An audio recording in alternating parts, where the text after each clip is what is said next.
Well, welcome along to another edition of News Chat with me, John Francis. On Friday, the government announced face coverings in shops became mandatory in England a couple of weeks after the rules were applied in Scotland. It's now mandatory to wear them on public transport in Wales as well. So what impact has this had on people wearing them in England? We're going to find out over the next half hour or so from Andrew Goodacre, CEO of the British Independent Retailers Association. We've got Regina Toth as well, works in retail in Leicester, which has been having its own problems, of course, with the infection rates. And Fazilet, Hadi is the policy manager with Disability Rights UK to tell us about some of the issues the face mask rule can present for some people. So hello to you all. Thanks for joining us. Fazilet, if I can, I'll come to you. Obviously, this is presenting a problem, isn't it? The face coverings for people with disabilities. Just outline some of the people who are exempt from this and that we might not know about.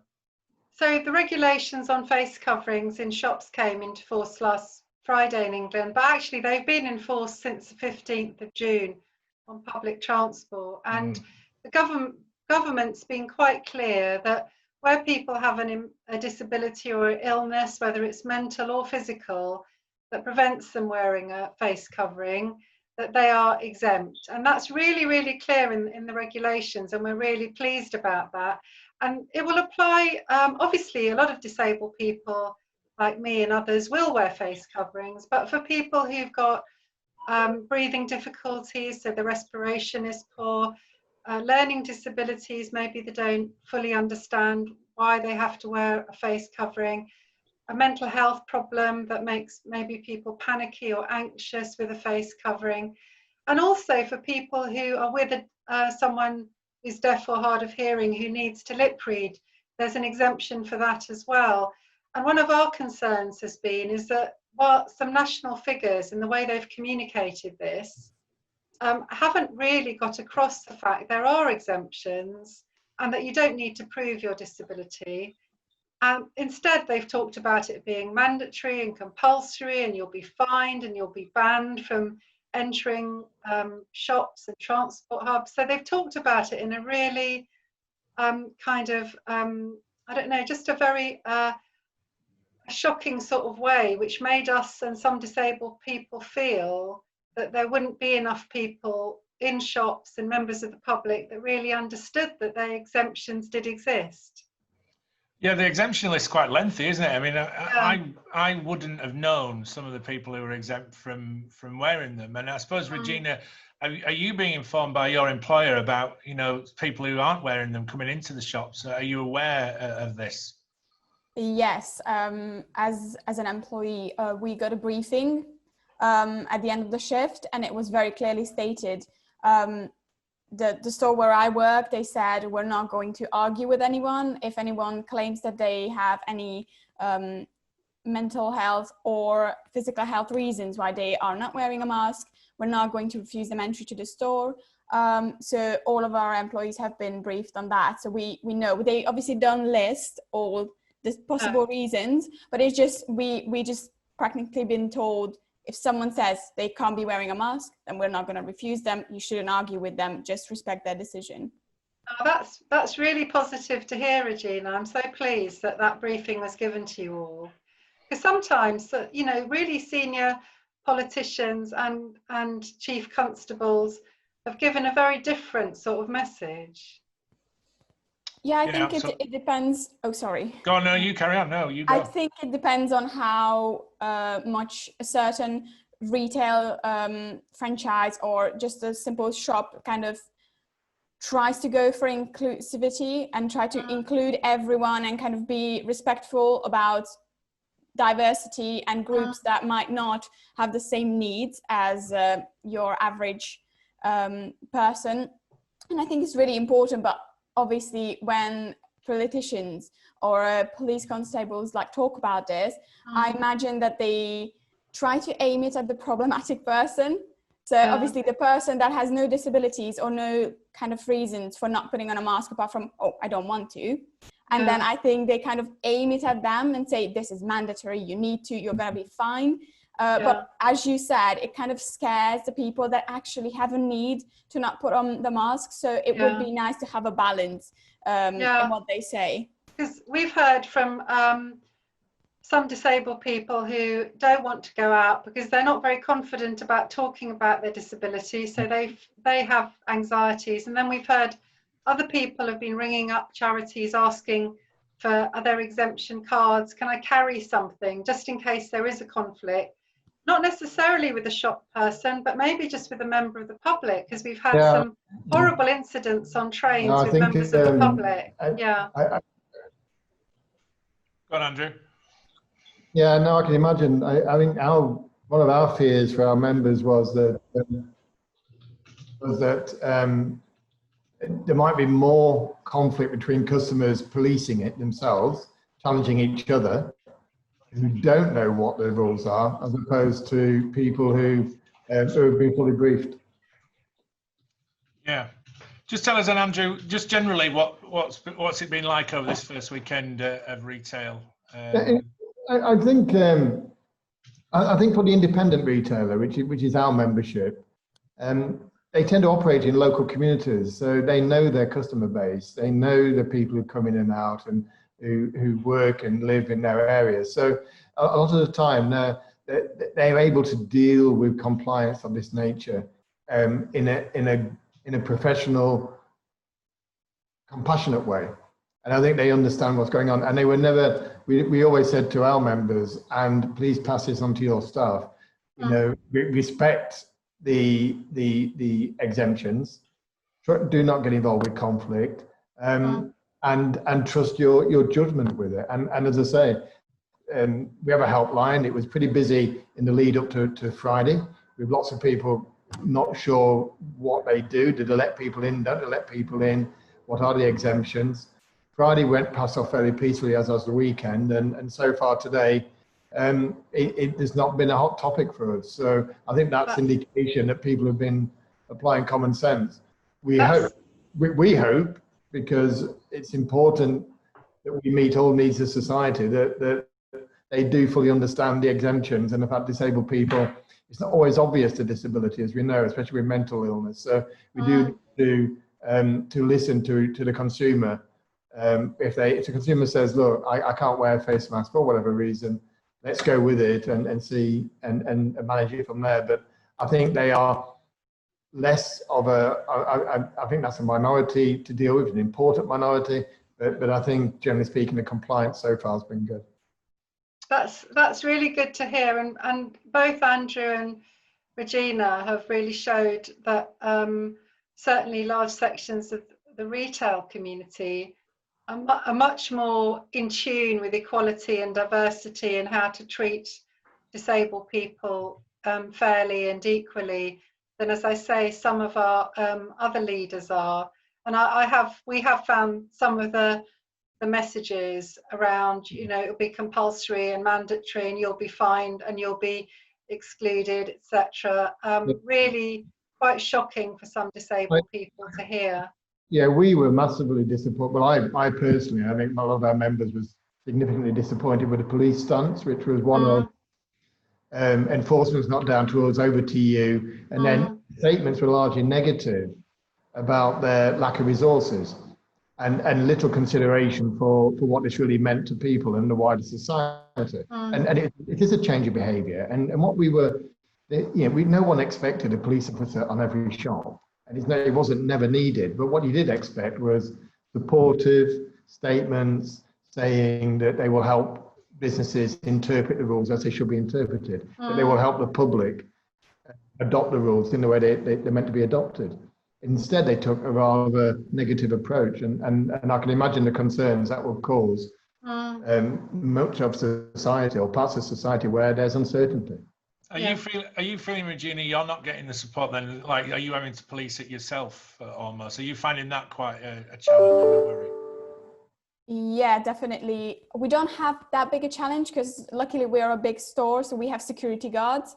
But at the same time, I am aware that if we didn't, this would be an issue because a security guard is somehow trained to deal with a sort of issue where they possibly have to refuse entry to someone, where they possibly have to engage with the customer in a more, not harsh way, but, you know, in a more kind of inquisitory way, whereas a simple sales assistant who's just used to being on the till will not necessarily have enough kind of, I'm not even sure what's the word, but just kind of the braveness in them to go up to a customer and say, excuse me, you need to be wearing a mask. And then if not, they won't really know how to deal with that sort of situation. If for example, a person says, oh, I'm disabled, I can't be wearing a mask, and kind of the ability to not have the next customer say, oh, I'm disabled as well, just out of fun, and kind of how to deal with that.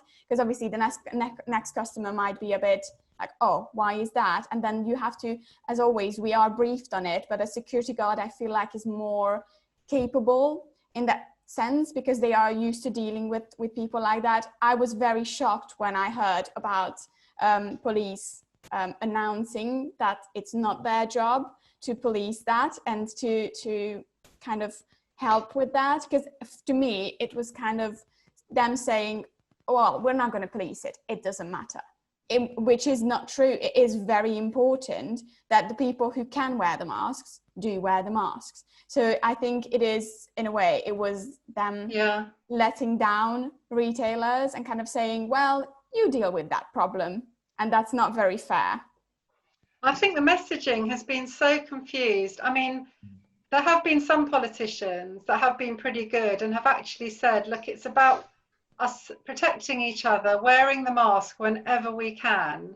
And obviously there's some people that can't. That's a very reasoned message. You know, it's playing to people's consciousness about, look, why wouldn't we stop coronavirus coming back if we could by wearing face coverings?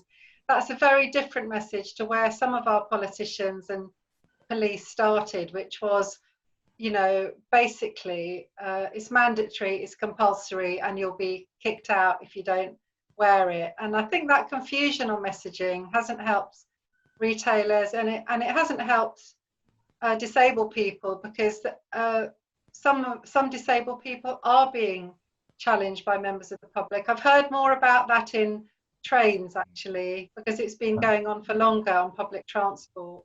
So trains and buses, we've heard stories, quite horrible stories, of people being bullied and victims of, really, I'd say, of hate crime.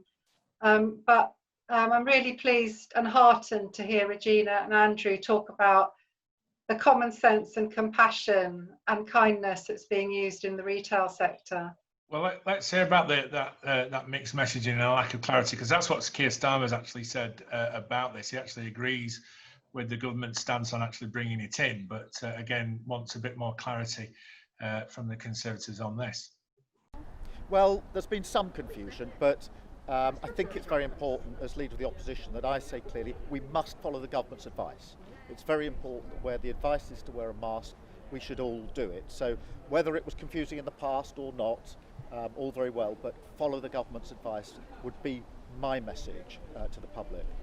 Well, the government does need greater clarity on masks, but it falls to all of us to say follow the government advice. So more clarity, please, from the government, but as Leader of the Opposition, follow the government advice. It really is important that we do that to save lives and livelihoods.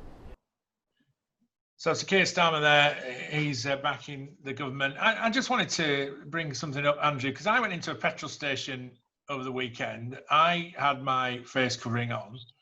A guy came in who didn't have one on, but then again, how was I to know if he was exempt? The guy behind the counter didn't say anything. I was a little bit confused. Who was in the wrong there? Was I wrong not to say something? Was it the person in the petrol station? The guy obviously maybe should have been wearing one as well. It is difficult, isn't it, to get your head around it? It is difficult, and I think what I would say is no one's in the wrong in that circumstance. I think you as a customer, you have a right to challenge, but I don't think it's your role to challenge.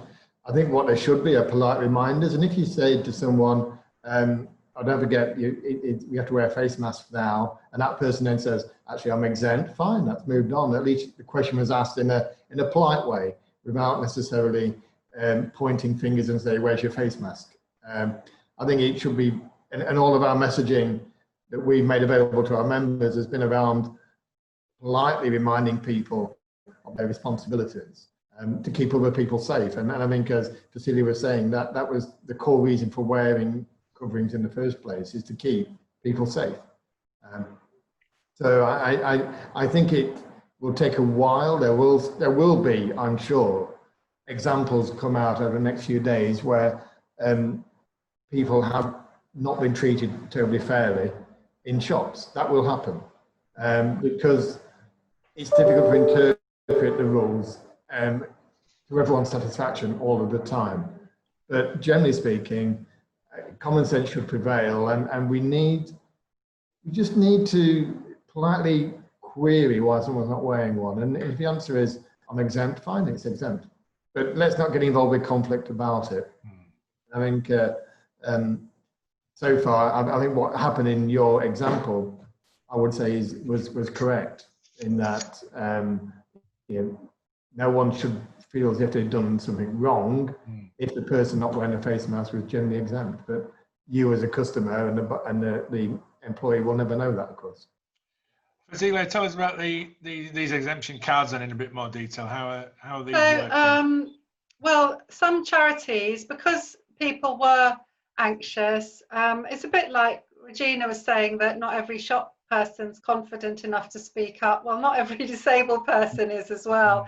And a lot of people have hidden disabilities. You know, like if I'm out and about, I might use a white cane, but a lot of people don't have that visible sort of symbol with them. So some of the examples on trains have been pretty horrible, like some teenagers, sisters travelling, and one of them lifted up the face covering because her sister is deaf, so she her sister wanted to be able to lip read what she was saying. Well, that is an exemption, but they were really kind of turned upon in the carriage. Another example was a lady with respiratory difficulties. A passenger came up to her and said, you should be wearing face covering, and actually pulled one out of his pocket and forced her to wear one. And she didn't feel able to challenge, and she got off the train and then just got on a different one. What I would want to say though is I don't want disabled people to be scared by those examples, because, you know, hopefully they are relatively isolated. I want disabled people to feel confident that the government has thought this through. The regulations are pretty good, that they should feel confident that the regulations exist and they should leave home. Now, if they do need a card, quite a few charities have done cards. So the National Autistic Society has done one, and other charities have done them. Even the government has produced a template for a card. But really, you really shouldn't have to carry a card, and you should never be asked for evidence of your disability. That is absolutely not acceptable. And I don't think I think retailers are fully aware of that. So I would really, I know people are a bit worried, but I'd really urge disabled people to get out there and to feel confident. Yeah, and let's just hear from the London Mayor Sadiq Khan then now, because he is saying that this rule's been brought in, but it's been brought in far too late. I first wrote to the Prime Minister on the 8th of April, imploring him to make it compulsory to wear face coverings on public transport. And only last month did he finally accede to that lobbying. And I, at the same time, lobbied him last month to make it compulsory to wear face coverings in shops and other places indoors where it's not possible to keep your social distance. And there were two main reasons I did so. One, because of the expert advice that we had from not just the WHO, the British Medical Association and the Royal Society, but other experts as well, particularly for those who are asymptomatic or pre-symptomatic. It stops the spreading of the virus. My wearing a face covering keeps you safe. You wearing a face covering keeps me safe. But the second reason I was lobbying the government was because the experience around the world, from the Far East to Canada, Germany, Spain, Portugal, Austria, Italy, most recently Scotland, was it's possible to do it and make it work. And so I welcome this U-turn from the government, but it's another example of shambles from the government, mixed messages, confused communication from ministers. which has led to us having the high death toll we have, I suspect. In relation to enforcement, I'm confident that most Londoners and most people around the country will follow the rules. The evidence we have in London over the last month, since it's been compulsory to wear a face covering on public transport, is actually during the rush hour, there's more than a 90% compliance, which is fantastic. And the reason for that is we're asking people, we're using one of three methods. One is if somebody's not wearing a face covering, they're not allowed on public transport. Two, if they're on public transport without wearing a face covering and they don't have a good reason, they're asked to leave. Or three, issuing fixed penalty notices from the British Transport Police or TfL enforcement officers. Actually, so far, only 59 have had to be issued because by and large, people will do the right thing. So he was speaking there about it coming in too late. Andrew, what are your thoughts amongst retailers that this should have been in a while ago? It's an interesting one, that. I think the sentiment in our sector when it was announced a couple of weeks ago was that 70% felt it would be good for business. I saw research on Friday said that 40% of consumers would have more confidence now going to the shops because of face coverings. More worrying for me, I suppose, and more damning in terms of when it should have been brought in was that Matt Hancock, the Secretary of State for Health, said that 60 to 70%, the fatality rate is 60 to 70% higher in retail workers compared to the general public. That's across the retail sector. Now, that suggests to me that if that figure was known, then yes, it should have been brought in earlier, because the people working in these businesses, especially in the essential shops that kept trading through lockdown period, have clearly been more vulnerable. And so if the face coverings protect those people, then it should have been brought in earlier. I'm curious as to why that's not been challenged a bit more. So if it's in the interest of the employees, interest of the consumers, and good for confidence, and we're all for it, I don't know for sure whether it will mean more people on the streets and in the shops. Hopefully, it's a bit early to tell just yet. Yeah, and Regina, we don't know for certain, do we? If it had been brought in earlier, what effect it could have had. But particularly where you are in Leicester, the infection rates up there, the lockdowns in place. Everyone may be saying that the reaction there was too late. Absolutely. I have come from a background of a European country, mainland European country, where the mandatory face covering has been in place for probably more than a month. And I was very surprised why it's not in place here, because merely for the reason that when the government says you have to wear it, then I'm not confused. I'm not thinking, oh, should I wear it? Should I not? I know I have to wear it if I go into a store, because I'm not exempt from any of the rules. And then it will keep me safe, and it will keep some other people safe as well. And I think one thing that's very important for retail workers is, as we've previously mentioned, we're not necessarily going to challenge a customer who's not wearing it, but it doesn't mean that we feel safe.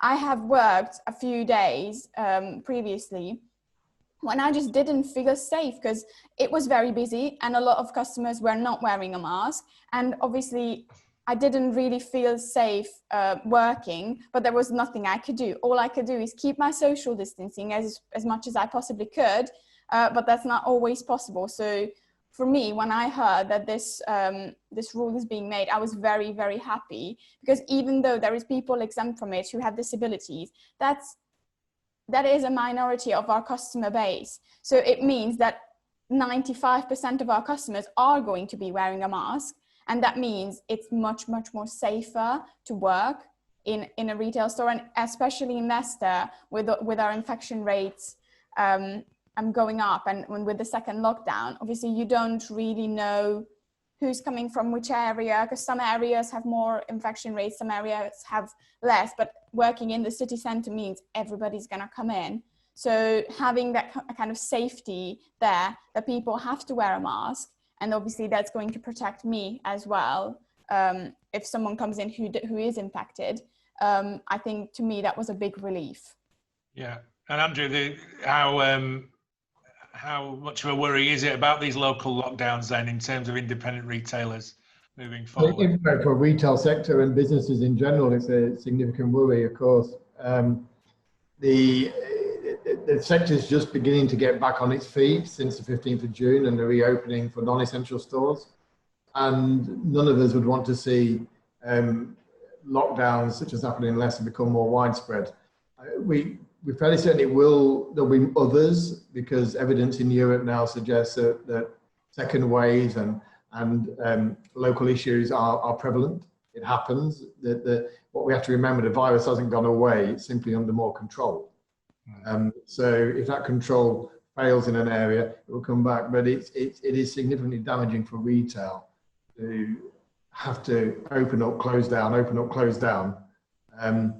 with very short notice. And from a consumer behaviour point of view, all it's reinforcing is you might as well do your shopping without going to the shop, i.e. buy online and do it that way, because that never closes down.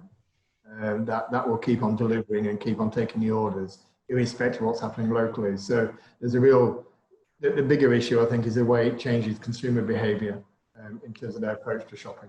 Yeah, and just finally, Fazilet, we're running out of time, just in terms of people with a disability moving forward, because this rule could be in place for quite a while, couldn't it? It could. I would urge disabled people, for those of us who don't need the exemption, to wear face coverings, and for those that have the exemption, please feel confident to go out and about and do your normal business. Don't feel scared. You know, the government regulations are completely clear. Where you struggle to put one on for a mental or physical reason, you don't have to wear one. And so please feel confident about that.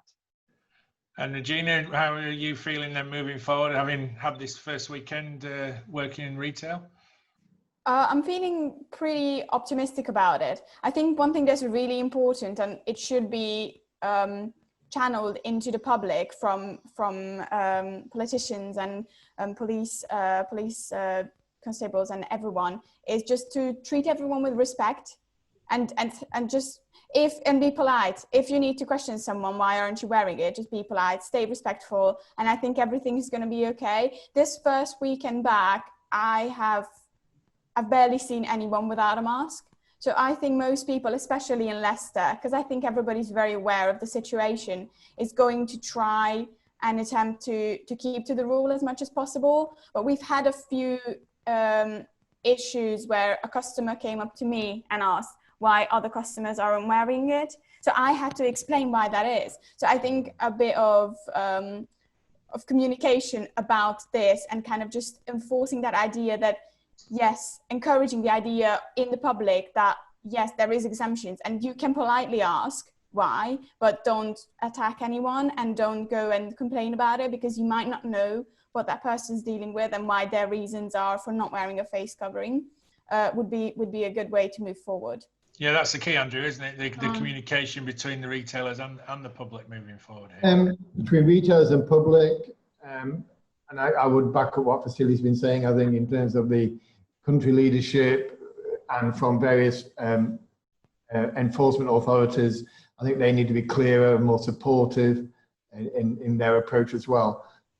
But you know, let's look back at the changes that have taken place since COVID-19 came upon us, and the largely fantastic positive response we've seen from customers who are accepting having to queue outside some shops, from retail staff who have put themselves on the line, and really including society as well by making sure that their local communities needs were met, and hopefully that's fully included those people who are disabled in some way as well. So I think we have come a huge amount of way forward, and each week there seems to be a different sort of challenge coming along.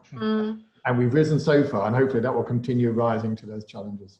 Yeah, let's hope so. We're out of time, guys. It's been fascinating to talk to you all today and get the different points of view about the situation. Really appreciate your time. Andrew Goodacre, CEO of the British Independent Retailers Association. Fazilet Hadi, the Policy Manager of Disability Rights UK. And Regina Toth as well, who works in retail in Leicester. Appreciate all your time today. Thanks very much for joining us.